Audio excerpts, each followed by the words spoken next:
আসসালামু আলাইকুম। আমি Mohammad Zakaria men's oncology introduction কোর্সের একজন শিক্ষার্থী। আমি বর্তমানে ঢাকাতে থাকি এবং একটি জনস্বাস্থ্য সেবামূলক প্রতিষ্ঠানে দায়িত্বরত রয়েছি। আমি প্রথমেই কৃতজ্ঞতা প্রকাশ করছি আমাদের শ্রদ্ধেয় শিক্ষক ডাক্তার মিজানুর রহমান স্যার ও পবিত্র মিত্র স্যারকে অত্যন্ত সহজ সরল ও সুশৃঙ্খলভাবে আমাদের কোর্সটি সম্পন্ন করানোর জন্য। আসলে কোর্সটি করে আমরা খুবই উপকৃত হয়েছি।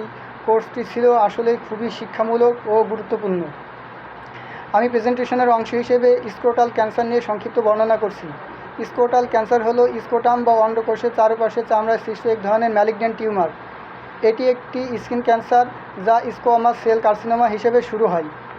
এই ক্যান্সারটি 1800 শতকে শনাক্ত হয় এবং উন্নয়নশীল রাষ্ট্রগুলোতে এই রোগটির প্রকোপ বেশি।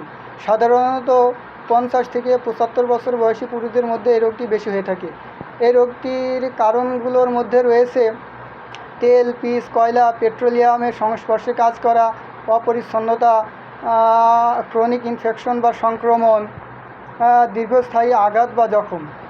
এই ক্যান্সারটির কয়েকটি ধরন রয়েছে, যেমন squamous cell carcinoma, basal cell carcinoma, melanoma, sarcoma. কয়েকটি লক্ষণ রয়েছে, যেমন স্ক্রোটামে ছোট ঘা বা পুঁজযুক্ত ঘা, স্ক্রোটামে ব্যথা, লালচে ভাব, লিম্ফোনোড ফুলে যাওয়া ইত্যাদি।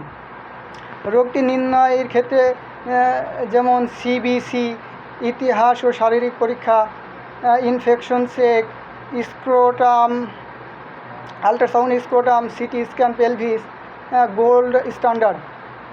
চিকিৎসা ক্ষেত্রে সিসপ্লাটিন, 5-ফ্লুরোইউরেসিল, প্যাক্লিটেক্সেল।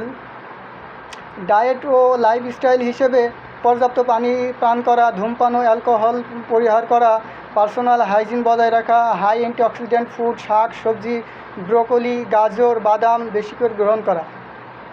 এখানেই আমার সংক্ষিপ্ত প্রেজেন্টেশন শেষ করছি। ধন্যবাদ।